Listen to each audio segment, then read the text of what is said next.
നമസ്കാരം, മലയാളി വാർത്തയിലേക്ക് സ്വാഗതം. മലയാളികൾക്ക് നല്ല ഒന്നാന്തരം ഓണ സമ്മാനമാണ് സർക്കാർ വക കിട്ടാൻ പോകുന്നത്.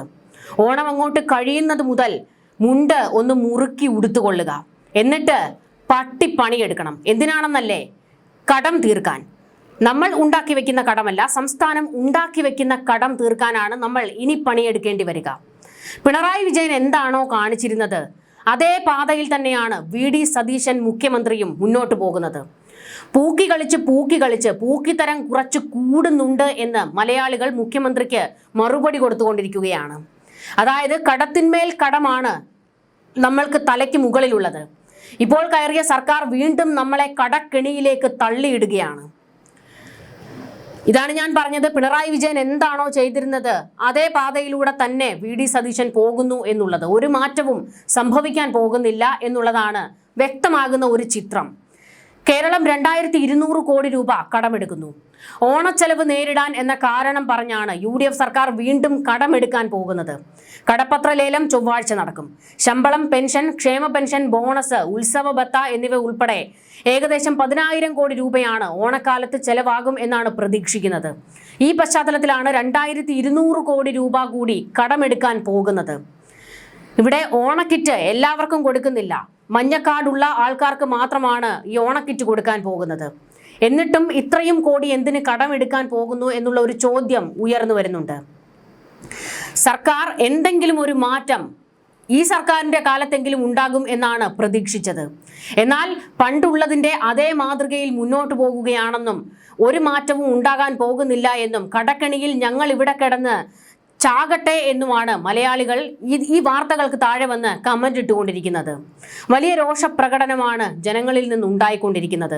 പിണറായി ഇറങ്ങിപ്പോകുമ്പോൾ വലിയൊരു കടം നമുക്ക് വരുത്തി വെച്ചിട്ടാണ് പോയത്. വി.ഡി. സതീശൻ ചില വാക്കുകൾ തന്നിരുന്നു. എന്നാൽ അതിന് വിപരീതമായി പ്രവർത്തിച്ചു കൊണ്ടിരിക്കുകയാണ് വി.ഡി. സതീശൻ. 2200 കോടി രൂപ കൂടി കടമെടുക്കുന്നതോടെ UDF സർക്കാർ അധികാരത്തിലെത്തിയ ശേഷമുള്ള കടമെടുപ്പ് 14,400 കോടി രൂപയാകും. കടമെടുപ്പ് പരിധി കൂട്ടണം എന്ന് കേന്ദ്രത്തോട് സർക്കാർ ഇതിനോടകം തന്നെ ആവശ്യപ്പെട്ടിട്ടുണ്ട്. എന്നാൽ ഇത് അംഗീകരിക്കാൻ സാധ്യത കുറവാണ്. അതേസമയം കടമെടുപ്പിന് പുറമെ ട്രഷറി വഴിയുള്ള സമാഹരണത്തിനും സർക്കാർ ആലോചിക്കുന്നുണ്ട്. ഇതിനായി ട്രഷറിയിൽ ശനിയാഴ്ച മുതൽ സെപ്റ്റംബർ 30 വരെ പ്രത്യേക നിക്ഷേപ സമാഹരണം തുടങ്ങി. 2 വർഷമോ അതിൽ കൂടുതൽ കാലത്തേക്കോ ഉള്ള സ്ഥിര നിക്ഷേപങ്ങൾക്ക് കൂടുതൽ പലിശ നൽകാനാണ് തീരുമാനം. പുതുതായുള്ള നിക്ഷേപങ്ങൾക്ക് പൊതുജനത്തിന് 7.75%, മുതിർന്ന പൗരന്മാർക്ക് 8% ലഭിക്കുന്ന തരത്തിലായിരിക്കും പലിശ പരിഷ്കരിക്കുക. നിലവിൽ ഇത് 7.5%. സെപ്റ്റംബർ 30 ശേഷമുള്ള നിക്ഷേപങ്ങൾക്ക് പഴയ നിരക്കിലായിരിക്കും പലിശ. 1 വർഷം അധികമായി സ്വീകരിക്കുന്ന നിക്ഷേപം സംസ്ഥാനത്തിന്റെ കടമായി കണ്ട് അടുത്ത വർഷത്തെ വായ്പാ പരിധിയിൽ തുല്യമായ തുക കുറയ്ക്കും എന്നതിനാൽ ട്രഷറി നിക്ഷേപം ദീർഘകാലത്തേക്ക് പ്രയോജനപ്പെടില്ല. LDF ഭരിക്കുമ്പോൾ പൊതുകടം പെരുകുന്നതിനെതിരെ വലിയ വിമർശനം ഉന്നയിച്ചവരായിരുന്നു UDF. പ്രത്യേകിച്ച് നിയമസഭയിൽ അന്നത്തെ പ്രതിപക്ഷ നേതാവായിരുന്ന വി.ഡി. സതീശൻ ഘോരമായിരുന്നു സർക്കാരിനെതിരെ വാദിച്ചത്. കേരളത്തിലെ ജനങ്ങളെ കടക്കണിയിൽ കൊണ്ടിടുന്നു, ജനിച്ചു വീഴുന്ന കുട്ടികളെ വരെ കടക്കാരാക്കുന്നു എന്നൊക്കെ ഘോരം പ്രസംഗം. ഇന്നിപ്പോൾ അവരുടെ കൈകളിലേക്ക് അധികാരം കിട്ടുമ്പോൾ ഈ കടമെടുപ്പ് കൂട്ടി കേരളത്തെ കടക്കെണിയിലേക്ക് കൊണ്ടിടാനുള്ള പഴുത് തേടിക്കൊണ്ടിരിക്കുകയാണ് വി.ഡി. സതീശനും കൂട്ടരും. എങ്ങനെയെങ്കിലും ഉള്ള കടം ഒന്ന് കുറച്ചു തരുമോ എന്നാണ് മലയാളികൾ ചോദിക്കുന്നത്. കാരണം ഞങ്ങൾക്ക് ഒന്ന് ജീവിക്കണം എന്ന് അവർ പറയുന്നു. UDF അധികാരത്തിലെത്തിയിട്ടും കടമെടുപ്പിൽ ഒരു കുറവുമില്ല. സർക്കാർ അധികാരത്തിലേറി 3 മാസം മാത്രം കഴിയുമ്പോഴാണ് കടമെടുപ്പ് 14,400 കോടി രൂപ എത്തിയിരിക്കുന്നത്. ആദ്യ 2 മാസം കൊണ്ട് തന്നെ വി.ഡി. സതീശൻ സർക്കാർ 10,400 കോടി രൂപ കടമെടുത്തിരുന്നു. ഡിസംബർ വരെ അനുവദിച്ച കടമെടുപ്പ് പരിധിയുടെ പകുതിയോളം ഇതിനകം കേരളം കടമെടുത്ത് കഴിഞ്ഞു എന്നതും ശ്രദ്ധേയമാണ്. 10 കൊല്ലത്തെ ഇടതു ഭരണത്തിൽ സംസ്ഥാനത്തെ പൊതുകടം ക്രമാതീതമായി വർദ്ധിച്ചു എന്നായിരുന്നു പ്രതിപക്ഷത്തിരിക്കുമ്പോൾ UDF ഉന്നയിച്ച പ്രധാന വിമർശനം. അധികാരത്തിലെത്തിയതിന് പിന്നാലെ പുറത്തിറക്കിയ ധവളപത്രത്തിലും പൊതുകടം പെരുകുന്നതിനുള്ള ആശങ്ക പങ്കുവച്ചിരുന്നു. എന്നാൽ കടമെടുപ്പിന്റെ കാര്യത്തിൽ വി.ഡി. സതീശൻ സർക്കാരും പിന്നിലല്ല എന്നാണ് ഇപ്പോൾ പുറത്തുവരുന്ന കണക്കുകൾ വ്യക്തമാക്കുന്നത്. മെയ് 26-നായിരുന്നു UDF സർക്കാർ ആദ്യം കടമെടുത്തത്. ഓണക്കാലത്ത് എടുക്കാൻ പോകുന്നതടക്കം 6 തവണയാണ് ഇതുവരെ കടമെടുത്തത്. ഡിസംബർ വരെയുള്ള സംസ്ഥാനത്തിന്റെ കടമെടുപ്പ് പരിധി 23,000 കോടി രൂപയാണ്. സംസ്ഥാനത്തിന്റെ സാമ്പത്തിക പ്രതിസന്ധി മറികടക്കാനാണ് സർക്കാരുകൾ വായ്പ എടുക്കുന്നത്. 2026 അധികാരമേറ്റ പുതിയ സർക്കാരിന് ലഭിച്ചത് അതീവ ഗുരുതരമായ സാമ്പത്തിക പ്രതിസന്ധിയാണെന്ന് വ്യക്തമാക്കുന്ന സംസ്ഥാന ധനകാര്യ സ്ഥിതി റിപ്പോർട്ട് പുറത്തുവിട്ടിരുന്നു. അതായത് ഇതൊരു ജാമ്യമെടുക്കലായിരുന്നു. മുൻ സർക്കാർ വലിയ കടക്കണിയിൽ ഇട്ടിട്ടാണ് പോകുന്നത്, അതുകൊണ്ട് ഞങ്ങൾക്ക് കടമെടുക്കേണ്ടി വരും എന്നുള്ള ഒരു ജാമ്യമെടുക്കലായിരുന്നു ധവളപത്രം ഇറക്കിയതിലൂടെ UDF സ്വീകരിച്ച ഒരു പഴുത്. സാമൂഹിക നേട്ടങ്ങളുടെ കേരള മോഡലിനെ തന്നെ ഭീഷണിയിലാക്കും വിധം കടവും ബാധ്യതകളുമായി സംസ്ഥാനം കടുത്ത സാമ്പത്തിക സമ്മർദ്ദത്തിലാണെന്ന് ധവളപത്രം അടിവരയിട്ടിരിക്കെ കേവലം ചെലവ് ചുരുക്കൽ കൊണ്ട് മാത്രം പ്രതിസന്ധി മറികടക്കാനാകില്ല എന്നായിരുന്നു വിലയിരുത്തൽ.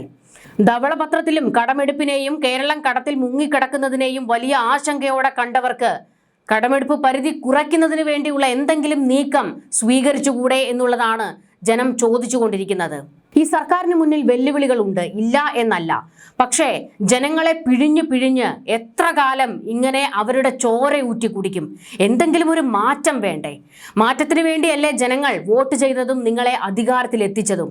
എന്നാൽ അധികാരത്തിൽ കയറിയതു മുതൽ VD സതീശൻ സ്വീകരിക്കുന്ന നിലപാടുകൾ ധാർഷ്ട്യത്തിന്റെയും അഹങ്കാരത്തിന്റെയും തന്നെയാണ്. ജനങ്ങളെ വെല്ലുവിളിക്കുകയും പുച്ഛിക്കുകയും ചെയ്യുന്ന നിലപാടുകൾ VD സതീശനിൽ നിന്ന് ഉണ്ടാകുന്നു. മാധ്യമങ്ങളോട് കടക്ക് പുറത്ത് എന്ന് പറഞ്ഞ പിണറായിയുടെ അതേ ശൈലിയാണ് VD സതീശൻ സ്വീകരിക്കുന്നത്. മാധ്യമങ്ങളുടെ ചോദ്യങ്ങൾക്ക് മറുപടി പറയാൻ സൗകര്യമില്ല എന്നുള്ള നിലപാട്. ആ സൗകര്യമില്ല എന്നുള്ള നിലപാട് 8 മടക്കി പോക്കറ്റിലിടണം സാർ. കാരണം ഇവിടുത്തെ കാര്യങ്ങളെക്കുറിച്ച് നിങ്ങൾ കേരളത്തിന്റെ മുഖ്യമന്ത്രിയാണ്, പ്രതിപക്ഷ നേതാവോ അല്ലെങ്കിൽ കോൺഗ്രസിന്റെ വെറും ഒരു നേതാവോ ഒന്നുമല്ല. നിങ്ങൾ ഇമാതിരി ധാർഷ്ട്യം കാണിച്ചു മറുപടി പറയാൻ മാത്രം. നിങ്ങളോട് ചോദ്യം ചോദിക്കുമ്പോൾ നിങ്ങൾ അതിനെ വളച്ചു കെട്ടുന്ന ഒരു രീതി ഉണ്ടല്ലോ. VD സതീശൻ വലിയ വിരുതുള്ള ആളാണ്. പറയില്ലേ, വന്നു വീണാലും 4 കാലിൽ വീഴുക എന്ന് പറഞ്ഞില്ലേ, അതാണ് VD സതീശൻ.